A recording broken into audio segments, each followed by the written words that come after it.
آج میں آخر میں یہی کہنا چاہوں گا کہ رمضان اب رخصت ہونے کو ہے۔ آپ سب کو معلوم ہے مصطفیٰ کریم صلی اللہ علیہ وسلم کی احادیث سے یہ بھی ثابت ہے کہ رمضان کے اخیر عشرے میں مولا جہنم سے آزادی کا پروانہ عطا کرتا ہے۔ یہ عشرہ یا آخری 10 راتیں اللہ تعالیٰ فیصلہ فرمائے گا، فلاں بن فلاں دوزخ سے آزاد ہے، فلاں بن فلاں دوزخ سے آزاد ہے۔ اے کاش اس بھڑکتی ہوئی آگ جس کو اللہ نے کبھی سقر کہا، کبھی سعیر کہا، کبھی حطمہ کہا، کبھی النار کہا، کبھی جہنم کہا ہے، اس کے نام ساتھ میں جب عذاب کا ذکر آیا، کبھی عذاب علیم کہا، کبھی عذاب عظیم کہا، کبھی عذاب مہین کہا، کبھی عذاب یوم عقیم کہا۔ یہ تمام عذابات جس کا تم تصور بھی نہیں کر سکتے، ہماری چمڑیوں کو بار بار بدلا جائے گا، کلما نضجت جلودہم بدلناہم جلودا غیرہا لیذوقوا العذاب۔ ہر گھنٹے میں 70 بار چمڑی ہماری بدلی جائے گی۔ کیوں؟ جب جب یہ پکے گی آگ سے اسے بدل دیا جائے گا تاکہ وہ نیا عذاب چکھ سکے۔ اس طرح کی کیفیت میں جانے کے لیے کیا تم اور ہم تیار ہیں؟ سوچو تھوڑی دیر کے لیے۔ میں وہ بات یاد کر کے رخصت ہوتا ہوں، بڑی بات ہے۔ اگر آپ توجہ کریں، دنیا میں موت کا کوئی علاج ہے؟ موت سے کوئی بچ سکتا ہے، لیکن اس کے باوجود ہم علاج تلاش کر رہے ہیں، ہم بچنے کی کوشش کرتے ہیں، ہم ڈاکٹر کے پاس جاتے ہیں، دعا دوا سب جو کچھ بھی ہماری ہو رہی ہے، کیوں؟ موت سے بچنے کے لیے۔ کوئی مرنا نہیں چاہتا، جبکہ سب کو معلوم ہے موت گارنٹی، مرنا ہی ہے، اس سے بچنے کا کوئی راستہ ہے ہی نہیں دنیا میں، پھر بھی ہم کوشش کر رہے ہیں۔ لیکن میرے عزیزوں، میرے آقا صلی اللہ علیہ وسلم نے فرمایا دوزخ سے بچنا ممکن ہے، جہنم سے بچنا ممکن ہے، پاسبل ہے۔ اس سے بچنے کے لیے ہم کیوں نہیں علاج ڈھونڈتے؟ موت جو آ کر کے رہے گی، اس سے بچنے کے لیے تم 1000 دوائیاں لیتے ہو۔ دوزخ سے بچنا ممکن ہے۔ اللہ نے فرمایا کہ تم اگر اس راستے پر چلو گے تو دوزخ میں نہیں جاؤ گے، تمہارے لیے نہیں ہے۔ لا یصلاھا الا الاشقا، اللہ فرماتا ہے اس میں نہیں ڈالا جائے گا مگر وہی جو بدبخت ہوگا، الذی کذب وتولی، جو جھٹلایا تھا یا گھمنڈ کیا تھا، منہ پھیرا تھا، انہی لوگوں کو ڈالا جائے گا جہنم میں۔ ایسا نہیں ہے کہ نیکوکار جائیں گے جہنم میں۔ حتیٰ کہ حدیث پاک میں یہ تک ملتا ہے کہ جو قیامت کے دن ایک بندہ ایسا ہوگا کہ گناہ تو ہوں گے، اسے دوزخ میں ڈالا جا رہا ہوگا، اس کی آنکھ کے جو پلک ہیں یہ اللہ کی بارگاہ میں سفارش کریں گی کہ اے رب ذوالجلال، کیا تو نے اس کے جہنم میں جانے کا فیصلہ فرما دیا؟ کہا جائے ہاں۔ وہ کہے گا کہ مولا اس کے جسم سے مجھے تو آزاد کر دے، مجھے الگ کر دے یہ آنکھ کے پلک۔ کیوں؟ وہ کہے گا کہ مولا ایک رات یہ تجھے یاد کر کے رویا تھا، تیری دوزخ کے عذاب سے اس کی آنکھیں بھیگ گئی تھیں۔ تو مولا جس بندے نے تجھے یاد کر کے مجھے نم کیا تھا، کیا تو مجھے اس کے ساتھ دوزخ میں ڈالے گا؟ مجھے اس کے جسم سے الگ کر دے۔ تو رب تعالی حکم فرمائے گا، اس کی آنکھوں کی پلکوں کی سفارش قبول کی جاتی ہے، اس کے پورے جسم کو جہنم سے آزاد کرو۔ دوزخ سے آزادی کے لیے ہمارے پاس بہت سارے راستے ہیں۔ تم گڑ گڑاؤ مولا کے حضور، رب تبارک و تعالیٰ کو مناؤ، اور ان آنسوؤں کے ذریعے سے شاید ہم بچ جائیں گے۔ ہمارے گھمائے ہوئے تسبیح کے دانے تک ہمارے جہنم میں جانے سے اور ہمارے درمیان آڑ بن جائیں گے، ہماری نیکیاں آڑ بن جائیں گی۔ اللہ کریم ہم سب کو ان تمام عذابات سے محفوظ کرے۔ آج ہم سب کو مل کر یہی دعا کرنا چاہیے کہ دنیا میں جو کچھ بھی ہو رہا ہے یہ آج نہ کل ٹل جائے گا۔ آج ہم پر مصیبت ہے، کل اچھے دن ہو سکتے ہیں۔ آج خوشیاں ہیں، کل برائیاں آ سکتی ہیں، غم آ سکتے ہیں۔ دنیا بہت تیزی سے بدل رہی ہے۔ آج تمہارے پاس بچے نہیں ہیں، رو رو کر کے بچے مانگ لیے، کتنے دن لڑو گے؟ آج گھر نہیں ہے، جائیداد نہیں ہے، رو رو کر کے مانگ لیے، وہ مل گئی، کتنے دن جیو گے اس پر؟ آج تمہارے پاس مال نہیں ہے، تم نے مال رو رو کر کے مانگ لیا، اللہ سے مل گیا، کتنے دن اس پر عیش کرو گے؟ یہ ہاتھ سے نکلنے والی چیزوں میں سے ہے۔ لیکن قیامت کے دن جس کے بارے میں فیصلہ ہو گیا کہ یہ دوزخ میں ہی جائے گا، تو وہ نکلنے والی چیزوں میں سے نہیں ہے کہ آج کل کے انتظار میں رہو گے۔ جہنم کا دروازہ نہ کھولا جائے گا نہ نکالا جائے گا جو کفر پر مر گیا۔ تو ڈرو، فاتقوا النار التي وقودها الناس والحجارہ، اللہ نے فرمایا ڈرو اس آگ سے جس کا ایندھن جس کا ایندھن انسانوں اور پتھروں کو بنایا گیا ہے، بلکہ یہ بھی فرمایا، قرآن ہی کہتا ہے کہ سرابیلہم من قطران وتغشی وجوہہم النار، جو کپڑے پہنائے جائیں گے جہنمیوں کو وہ گندھک کے کپڑے ہوں گے۔ ماچس کی تلی پر جو گندھک ہوتی ہے، رگڑنے سے آگ چھونے کے لیے وہ گندھک بہت ہی بھڑکاؤ والا کام کرتی ہے، وہ لباس جہنمیوں کو پہنائے جائیں گے گندھک والا، اور جیسے ہی وہ جہنم سے قریب ہوں گے، جیسے ماچس کی تلی سے آگ بھڑک جاتی ہے جسم پر، ویسی شعلے بھڑک جائیں گے۔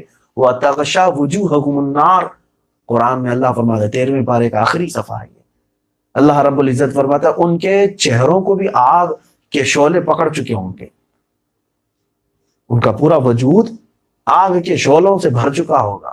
اندازہ کرو اگر جسم پر گندھک کا لباس لگا ہوا ہو اور دوزخ کی بھڑکیلی آگ، تو کیا قریب آتے ہی ہماری چنگاریاں نہیں کریں گی؟ اللہ حفاظت فرمائے، اللہ حفاظت فرمائے۔ عزیزان گرامی، صحابہ اکرام رضوان اللہ تعالی علیہم اجمعین اسی بات کا خوف کرتے تھے کہ کہیں قیامت کے دن اگر کسی کے متعلق یہ فیصلہ آ گیا تو پھر وہ دنیا کا سب سے بڑا بدبخت انسان ہے، شقی ہے، جس نے دنیا میں بھی کوئی سکون نہیں پایا۔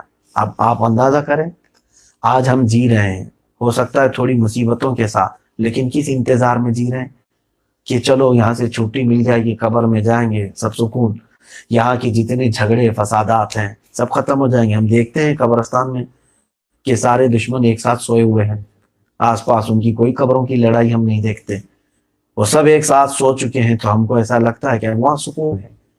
تو ہم اس دنیا میں سکون نہیں پائے، کون سکون میں ہے یہاں پر؟ بتاؤ کس کو ہے سکون؟ اس کو کہتے ہیں کہ رات سوئے تو صبح کمانے کا خوف، گھر چلانے کی فکر، اور اس کے بعد جسم بیمار نہ ہو اس کا ڈر، گھر میں کسی کو کچھ نہ ہو جائے اس کا خوف۔ اس خوف کے ساتھ تو پوری دنیا میں ہم جیتے رہے، کسی کو کچھ نہ ہو جائے، کسی کو کچھ نہ ہو جائے، اس کو سکون نہیں کہتے، ہمیشہ خوف طاری ہی تھا۔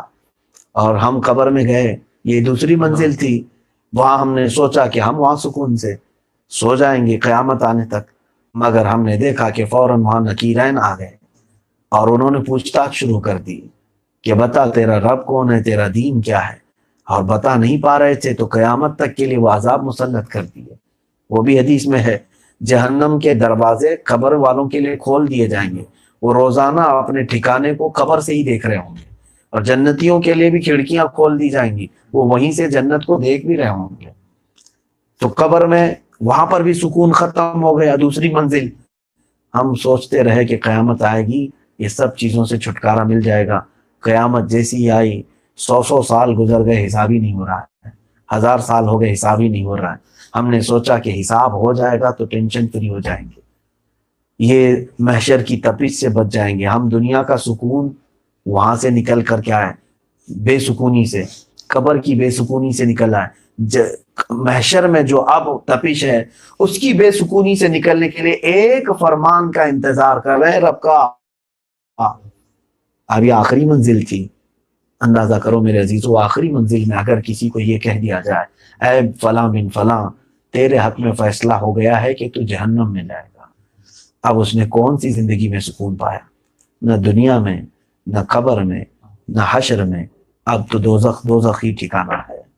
ہاں، اگر کسی کا جنتی ہونے کا اعلان ہو گیا قیامت کے دن، میں سمجھتا ہوں اس کو دنیا کی تمام تکالیف بھلا دی جائیں گی، قبر کی سختیاں وہ بھول جائے گا، محشر کی تپش وہ بھول جائے گا، صرف اس خوشی میں کہ آپ جنت میرا انتظار کر رہی ہے، جنت میں میرا ٹھکانہ ہے، میں جاؤں گا، میرے لیے مسہریاں لگی ہوئی ہیں، میرے لیے دیوان لگے ہوئے ہیں۔ اللہ نے فرمایا قرآن میں کہ وہاں تمہارے لیے غلمان ہیں، تمہارے لیے حوریں ہیں خدمت کے لیے، جنت میں نہریں ہیں، جس کے ہر باغیچے میں نہریں بہ رہی ہیں، جس کا پانی سفید سے دودھ سے زیادہ سفید میٹھا ہے، نہ کسی نے آج تک چکھا ہے، بلکہ جو پی لے تو کبھی اسے پیاس نہ لگے۔